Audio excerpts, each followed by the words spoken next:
knees again, surrendering all, surrendering all. Find me here, Lord, as you draw me near, desperate for you. I'm desperate for you. I surrender.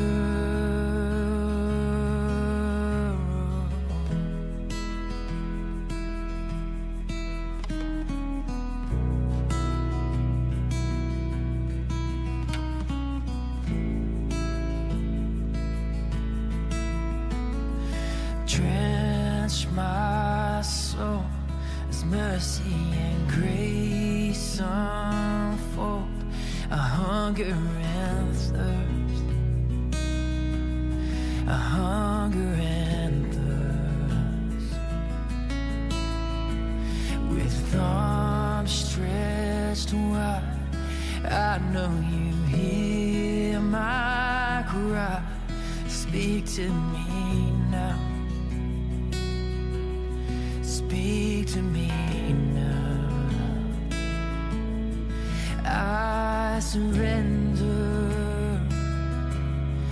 I surrender. I wanna know you more. I wanna know you more. I surrender. I surrender. I wanna know you more. I wanna know you more.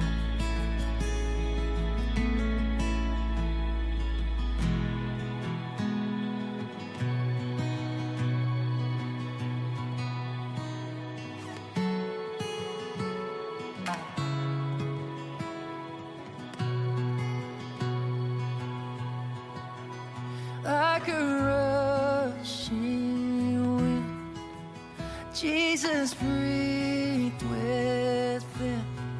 Lord, have your way. Lord, have your way in me. Like a mighty storm, stir within my soul. Lord, have your way. Lord, have your way in me. Like a rushing wind, Jesus breathed within. Lord, have your way. Lord, have your way in me. Like a mighty storm, stir within my soul. Lord, have your way. Lord, have your way in me.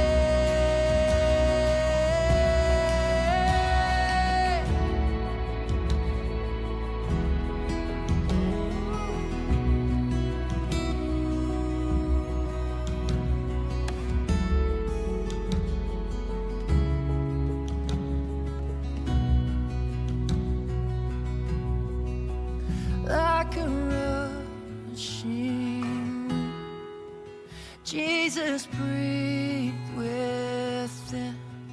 Lord, have your way. Lord, have your way in me. Like a mighty storm, stir within my soul. Lord, have your way. Lord, have your way in me. Lord, have your way. Lord, have your way in me. I surrender. I surrender.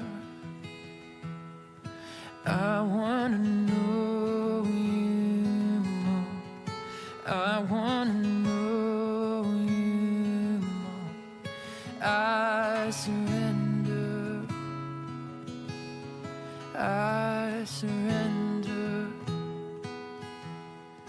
I want to know you more. I want to know you more.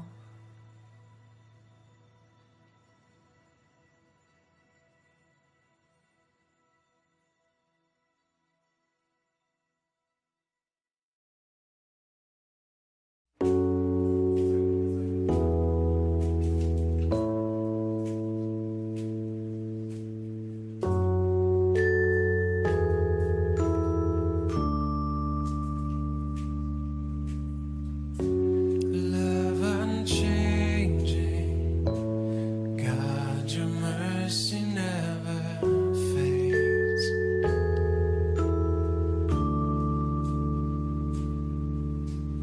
And I'm surrounded by your compassion and your grace.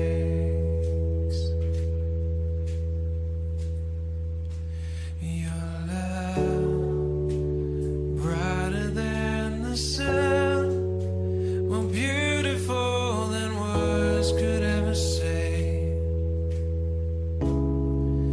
This endless light shining over all, it leads me to your glory everlasting.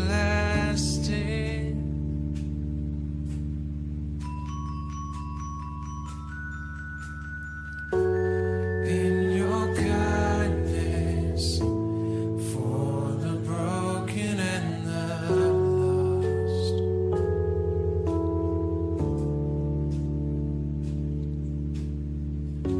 you gave your only son, bear my shame upon the cross. Your love brighter than the sun, more beautiful than words could ever say. This endless light shining over all, it leads me to your glory everlasting.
Shalom, puji nama Tuhan, saudara, Bapak Ibu terkasih dalam Tuhan. Pada hari ini saya berdiri sini mewakili jemaat GBI Sungai Bahar. Pada saat ini berdiri di tanah pekarangan gereja, dan kita melihat di belakang saya ini ada tanah yang begitu luas yang rencananya akan dibangun gereja yang permanen yang bisa menampung jiwa-jiwa yang jemaat Tuhan yang dalam kapasitas yang cukup besar.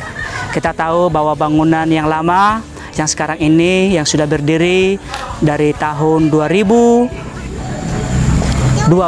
yang lalu, ya pada saat ini yang masih semi permanen dan sudah tidak muat lagi kalau jemaat GB Sungai Bahar beribadah setiap minggunya. Oleh karena kemurahan Tuhan, Tuhan memberkati jemaat GB Sungai Bahar dengan sebidang tanah yang cukup luas, saudara terkasih ya. Jadi rencana di belakang saya ini akan dibangun gereja yang bisa dengan kapasitas yang besar supaya bisa tempat umat-umat Tuhan beribadah di sini dengan jemaat yang lebih banyak lagi bisa beribadah di gedung yang akan dibangun ini. Kami memohon dukungan dan doa bagi Bapak Ibu saudara terkasih supaya dalam pembangunan rumah Tuhan di tempat ini Tuhan cukupkan segala dana yang kami perlukan. Kami juga dari jemaat GB Sungai Bahar sangat berterima kasih juga buat Bapak Ibu saudara terkasih yang sudah juga berpartisipasi atas pembangunan gereja Tuhan di tempat ini. Kiranya Tuhan melimpahkan berkat-berkat Tuhan bagi Bapak Ibu saudara terkasih yang sudah mengambil bagian dalam pembangunan rumah Tuhan di tempat ini. Dan pekarangan gereja ini juga cukup luas saudara ya, ada kurang lebih 3/4 hektar. Jadi Tuhan memberikan ini untuk jemaat GB Sungai Bahar bukan hanya kebetulan saja, tapi karena ada rencana Tuhan yang luar biasa atas Sungai Bahar supaya Sungai Bahar dimenangkan untuk hormat kemuliaan bagi nama Tuhan. Sekali lagi Bapak Ibu terkasih, mohon dukungan doa atas setiap pembangunan gereja Tuhan di tempat ini supaya bisa berjalan dengan baik, dengan lancar sampai tahap selesainya nanti. Tuhan Yesus memberkati dimanapun kita berada semuanya. Shalom.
You were the Word at the beginning,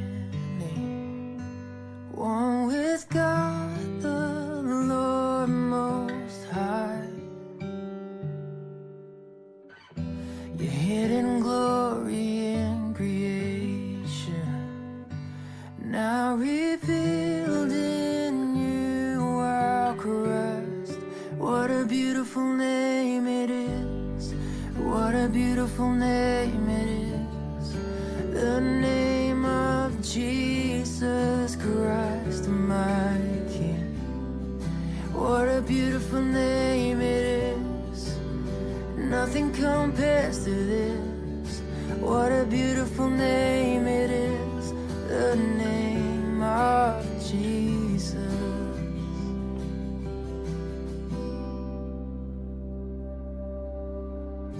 You didn't want heaven without us.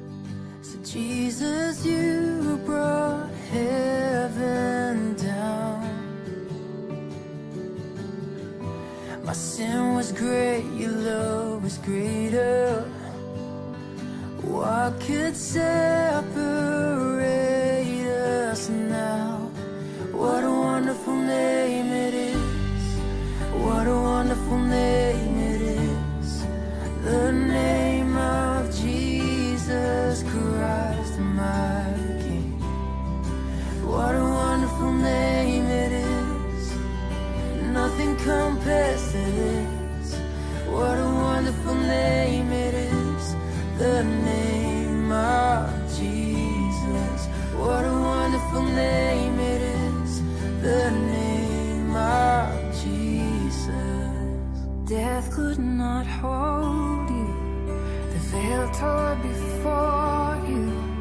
You silenced the boast of sin and grave. The heavens are roaring the praise of your glory. For you are raised to life again. You have no rival. Haleluya. Salam, saudaraku yang dikasihi Tuhan. Dari Sungai Bahar, terimalah salam, damai sejahtera, sukacita, karena Roh Kudus senantiasa hadir menyertai kita semua. Puji Tuhan, Bapak Ibu yang dikasihi Tuhan. Sungai Bahar adalah salah satu kecamatan yang termasuk di dalam Kabupaten Muara Jambi, Provinsi Jambi. Kalau orang Jambi biasanya menyebut Sungai Bahar, mereka selalu identik dengan perkebunan kelapa sawit. Betul, karena memang potensi yang terbesar di Kecamatan Sungai Bahar ini adalah perkebunan sawit, baik milik pemerintah atau dalam hal ini PTP maupun milik masyarakat. Nah, puji Tuhan Bapak Ibu yang dikasihi Tuhan. Kita sudah memulai perintisan jemaat di Sungai Bahar itu awal tahun 2000 dan berkembang, beberapa kali pindah tempat ibadah. Dan puji Tuhan, akhirnya kita mendapatkan satu tempat ibadah yang sudah kita pakai sekarang ini. Dan ke depan juga kita terus mengembangkan baik cabang-cabang baru di sekitar Sungai Bahar. Karena Sungai Bahar sebenarnya saat ini sudah ada 3 kecamatan, ya. Pengembangannya yaitu Sungai Bahar Utara, dan Sungai Bahar Selatan. Jadi memang sedang terjadi pemekaran sedemikian rupa. Dibutuhkan cabang-cabang yang baru untuk menjangkau banyak jiwa-jiwa yang tersebar di Sungai Bahar dan sekitarnya. Dan puji Tuhan, Sungai Bahar sudah merintis satu cabang yang baru namanya GBI Durian Dangkal. Kira-kira 1,5 jam dari gereja yang ada posisinya saat ini, ya. Kira-kira 1,5 jam bisa tercapai tempat itu. Doakan sok yang dikasih Tuhan, karena banyak tempat-tempat lain di seputaran Sungai Bahar yang membutuhkan pelayanan kita secara khusus. Karena banyak jiwa-jiwa ada di seputaran Sungai Bahar. Haleluya. Nah, sok yang dikasih Tuhan, ada satu kebenaran yang hari ini kita sama-sama belajar, yang secara fokus berbicara kepada pengembangan misi, penjangkauan jiwa-jiwa, ya, sesuai dengan visi kita. Visi gereja kita sekarang dikasih Tuhan mengembang ke kanan dan ke kiri, ya. Bagaimana membangun satu gereja lokal menjadi wadah penuaian jiwa-jiwa, ya. Tentu gereja atau dimulai dengan POSPE itu tentu dimulai dari adanya komunitas sel, ya. Kita selalu bergerak di dalam pengembangan gereja baru, ada komsel atau kul yang sudah kuat di sana dan jumlah jiwanya mencukupi, baru kita merintis dengan istilah pos pekabaran Injil. Dari sana nanti baru berkembang menjadi satu cabang yang baru, ya. Nah, saudara yang dikasihi Tuhan, ada kebenaran firman Tuhan yang indah. Tentu kisah ini sebenarnya kisah yang tidak asing lagi. Tapi kita melihat dari satu sisi, temanya adalah mengerjakan yang diabaikan. Nah, saudara sekalian, sering sekali kita fokus kepada pekerjaan-pekerjaan yang menurut kita menarik. Ya, menurut kita itu di situ ada sesuatu yang perlu kita kejar, ya. Kita keluarkan semua potensi kita, padahal sebenarnya ada yang lebih penting yang Tuhan mau, bukan kita yang mau, ya. Bukan karena program-program yang sudah kita persiapkan, tapi apa yang Tuhan mau untuk kita kerjakan. Nah, untuk itu kita harus benar-benar mencermati supaya kita di dalam pelayanan, termasuk di dalam pengembangan gereja, misi, dan sebagainya, kita harus mendapatkan yang mana yang menjadi prioritas. Supaya kita tidak terjebak untuk mengerjakan terlalu banyak, sehingga prioritas yang seharusnya menjadi fokus, itu akhirnya terabaikan. Nah, di dalam Lukas pasal yang ke-10 ayat yang ke-35, temanya mengerjakan yang diabaikan, ya. Di dalam Lukas pasal yang ke-10 ayat yang ke-30, jawab Yesus, adalah seorang yang turun dari Yerusalem ke Yeriko. Ia jatuh ke tangan penyamun-penyamun yang bukan saja merampoknya habis-habisan, tetapi yang juga memukulnya, dan yang sesudah itu pergi meninggalkan setengah mati. Wah, saudara yang dikasihi Tuhan, ini kondisinya.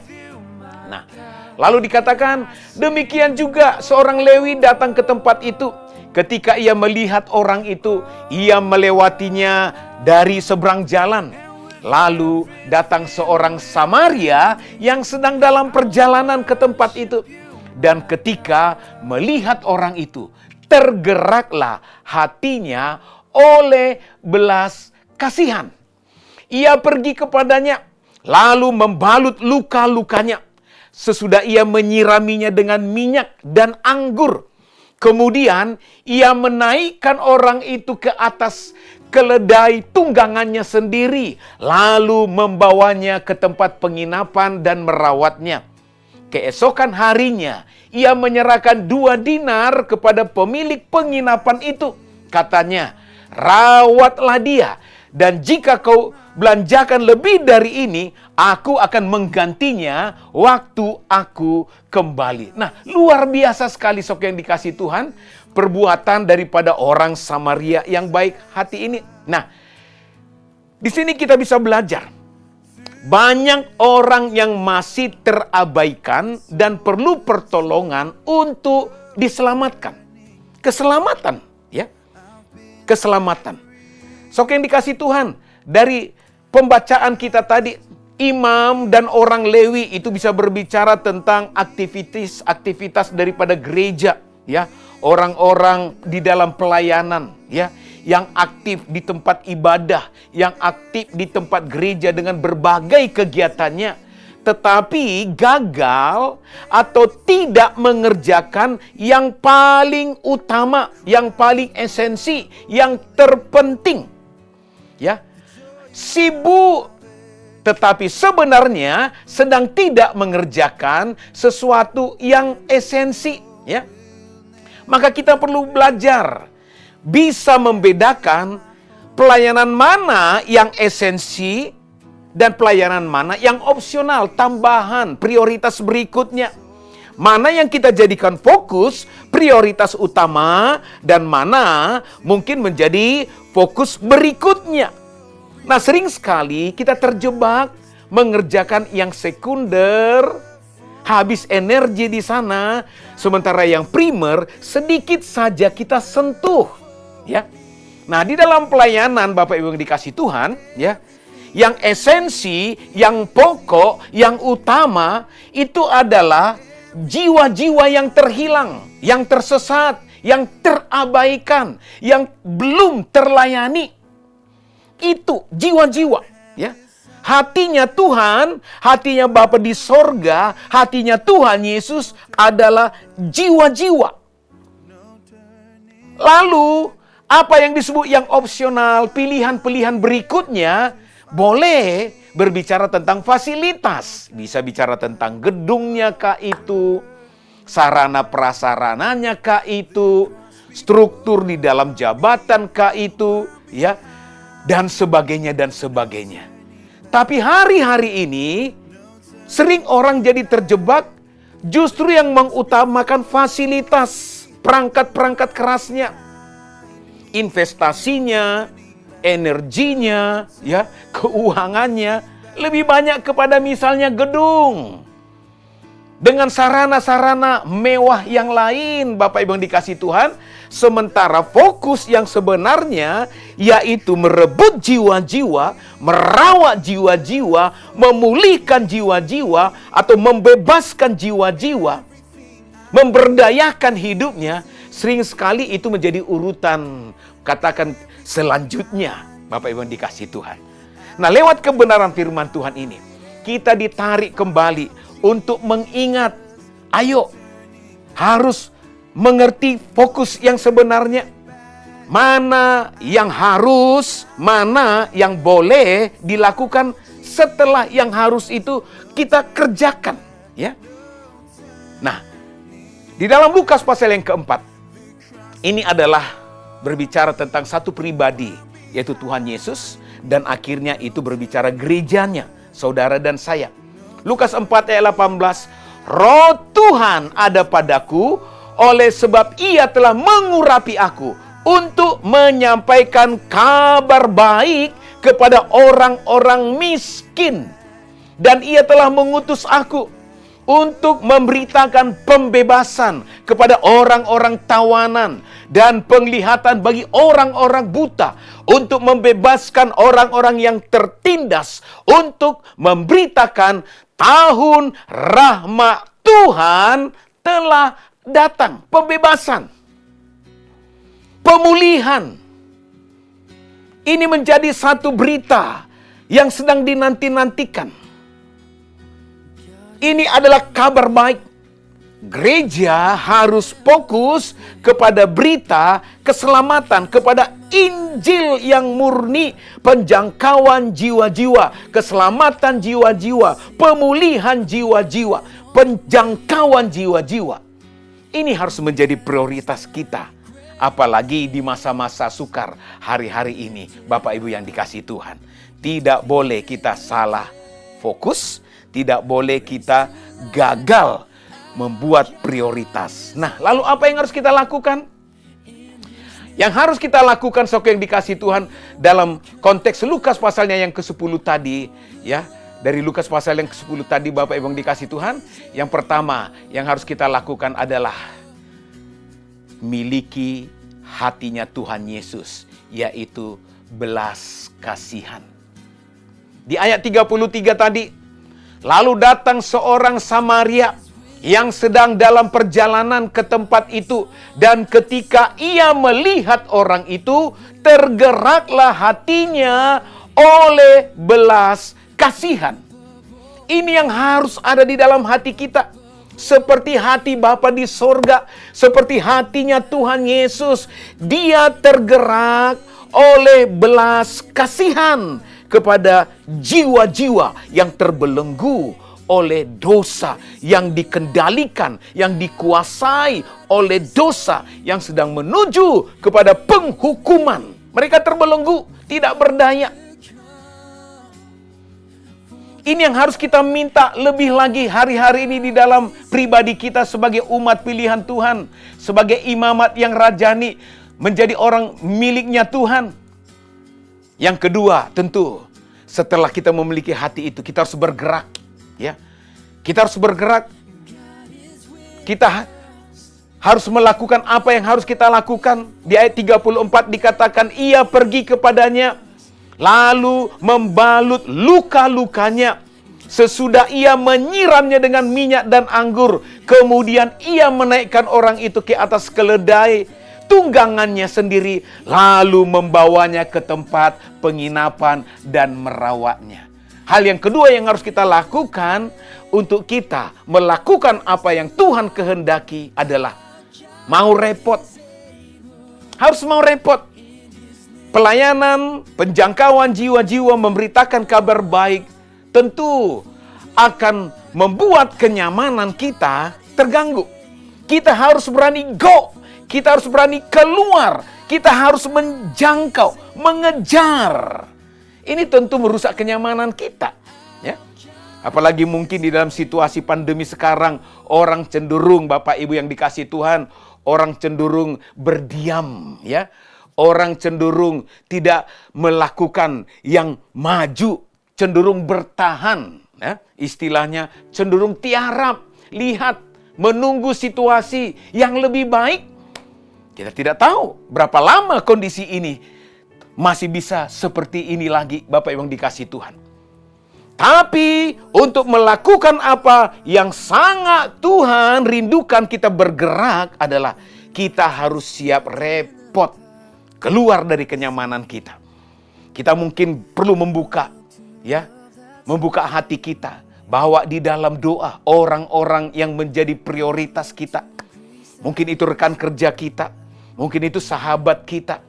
Harus kita jadikan menjadi VIP di dalam doa. Untuk apa? Biar belas kasihan itu di dalam hati kita mendorong kita, saudaraku, untuk melakukan apa yang terbaik sehingga dia mendengar kabar baik, memperoleh keselamatan dan menerima pemulihan di dalam kehidupannya. Harus siap repot. Siap repot. Demikian juga pelayanan misi.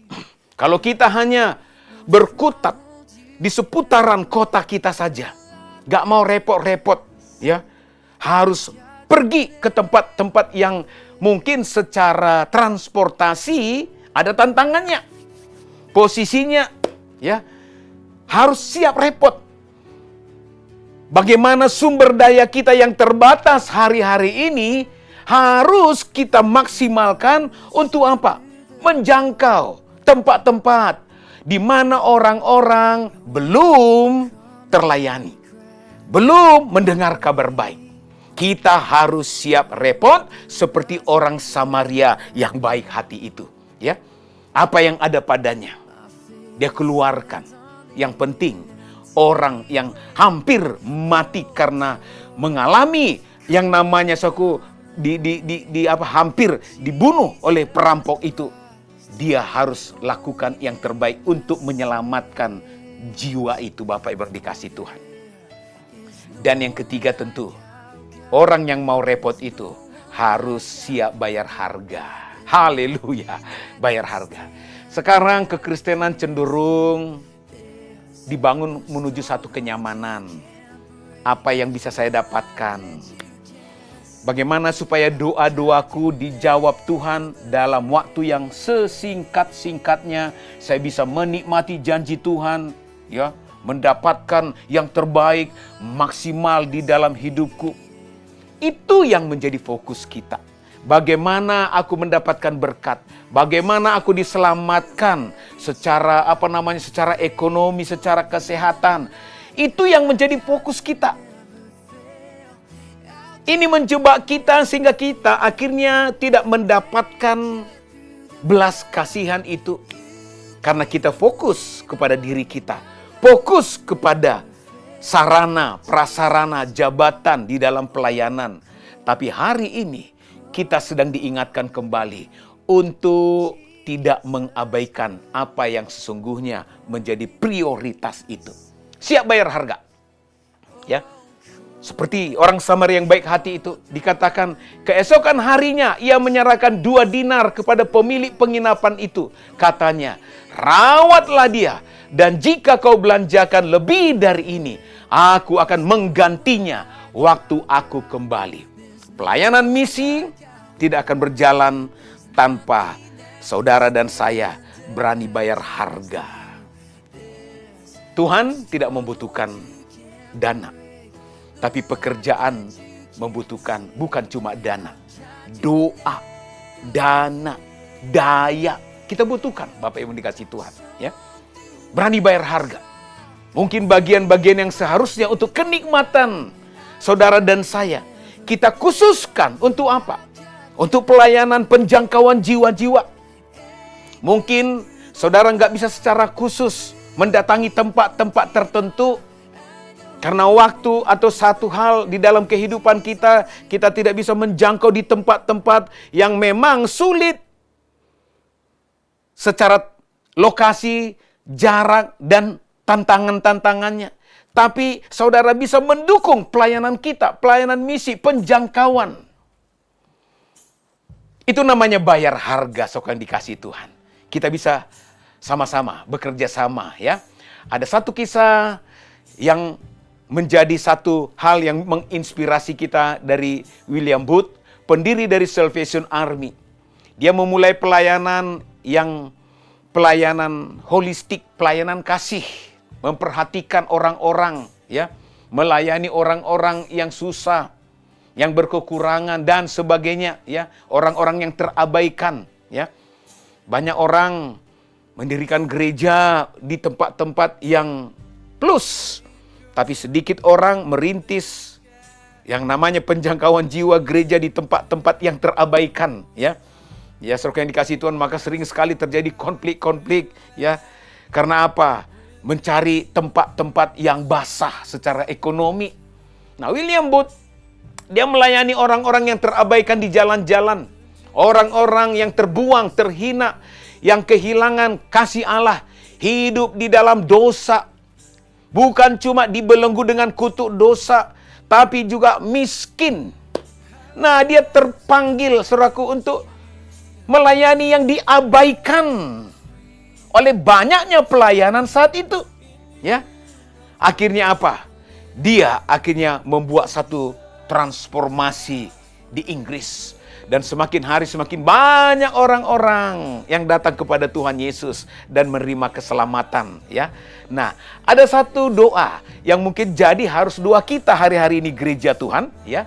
Sebagai bagian terakhir daripada renungan singkat kita ini, dia berkata begini, William Booth, "Jangan berdoa tolong kami, berkati kami, berkati saya. Tetapi berdoa, Tuhan, siapa yang dapat kami tolong dan aku mau menjadi berkat." Waduh, luar biasa Bapak Ibu yang dikasihi Tuhan. Saudara yang dikasihi Tuhan, dimanapun kita hari-hari ini berada, kenyamanan, tidak mau bayar harga, ya, tidak mau repot, itu harus kita hancurkan. Karena kalau itu sudah mengikat membelenggu kita, maka kita gagal menangkap isi hatinya Tuhan. Isi hatinya Tuhan adalah jiwa-jiwa, ya, keselamatan. Itulah tujuan daripada Yesus datang ke dalam dunia ini. Haleluya. Nah, untuk itu saudara yang dikasihi Tuhan, satu ayat yang terakhir saya baca untuk kita semua di dalam Yohanes pasal yang keempat. Inilah yang menjadi prioritas daripada Tuhan Yesus dan menjadi prioritas saudara dan saya sebagai umat pilihan Tuhan. Yohanes 4 ayat 34. Kata Yesus kepada mereka, "Makananku ialah melakukan kehendak Dia yang mengutus aku dan menyelesaikan pekerjaannya. Bukankah kamu mengatakan, 4 bulan lagi tibalah musim menuai? Tetapi aku berkata kepadamu, lihatlah sekelilingmu dan pandanglah ladang-ladang yang sudah menguning dan matang untuk dituai." Oh, ladang sudah menguning, sudah matang untuk dituai, Bapak Ibu yang dikasihi Tuhan Yesus. Provinsi Jambi adalah ladang kita. Banyak orang yang membutuhkan keselamatan, kasih karunia, pemulihan, terobosan di dalam kehidupannya. Tentu Provinsi Jambi secara khusus, ya, karena kita ada di Provinsi Jambi, kita membutuhkan gereja Tuhan yang mau bergerak, yang mengerti tujuan panggilan kenapa dia ada di kota Jambi atau di Provinsi Jambi, bahkan di Indonesia. Ayo gereja Tuhan, hari-hari ini di masa-masa pandemi COVID-19, saudara dan saya harus bergerak maju. Ada tantangan, selalu ada tantangan. Tapi satu hal, ketika kita lakukan bagian kita akan melihat tanda-tanda yang menyertai orang percaya. ada pertolongan Tuhan, ada mujizat Tuhan, dan kita percaya orang-orang yang mendapatkan belas kasihan akan jiwa-jiwa, Tuhan pasti perlengkapi dengan urapan kemampuan. Haleluya, maju terus. Kita jalankan amanat agung, apapun situasinya, bagaimanapun keadaannya, kita harus mantap melangkah. Jiwa-jiwa, keselamatan, kabar baik, itu harus menjadi fokus pelayanan kita. Bapa, terima kasih. Kebenaran firman-Mu mengingatkan kembali kepada kami apa yang harus menjadi prioritas di dalam pelayanan kami. Supaya kami tidak terjebak kepada perkara-perkara yang lain. Kami tidak gagal fokus, tapi biar kami bangkit menjalankan apa yang Tuhan mau, amanat agung. Jadikan semua bangsa menjadi murid penjangkauan jiwa-jiwa. Banyak tempat-tempat, banyak jiwa-jiwa yang sedang membutuhkan pertolongan lewat hamba-hamba-Mu, gereja-gereja Tuhan yang bangkit di akhir zaman. Kami percaya Pentakosta yang ketiga sedang terjadi atas kota kami, atas provinsi kami, atas Indonesia. Dan kami mau bergerak, kami mau dipakai Tuhan. Kami mau keluar dari zona nyaman kami. Berikan kepada kami hati yang mengasihi jiwa-jiwa seperti hati-Mu Tuhan Yesus. Haleluya, haleluya. Berkati setiap kami yang mendengarkan ini, biar kebenaran firman Tuhan ini menjadi rema, dan kami semua siap membayar harga untuk melaksanakan apa yang Tuhan kehendaki sampai Tuhan Yesus datang menjemput kami kali yang kedua. Haleluya, terpuji Engkau Bapa. Dalam nama Tuhan Yesus kami berdoa. Amin. Pentakosta ketiga. Pentakosta ketiga adalah pencurahan Roh Kudus yang dahsyat di zaman now, melebihi yang terjadi di Azusa Street. Pentakosta ketiga akan mengakibatkan penuaian jiwa yang terbesar dan yang terakhir sebelum Tuhan Yesus datang kembali. Pentakosta ketiga akan membangkitkan generasi Yeremia, yaitu anak-anak muda yang penuh Roh Kudus. Cinta mati-matian kepada Tuhan, tidak kompromi terhadap dosa, dan akan bergerak untuk memenangkan jiwa. Pentakosta ketiga lahir di Indonesia dan bergerak ke bangsa-bangsa. Gerakan ini dari timur ke barat dan akan kembali ke Yerusalem. Pentakosta ketiga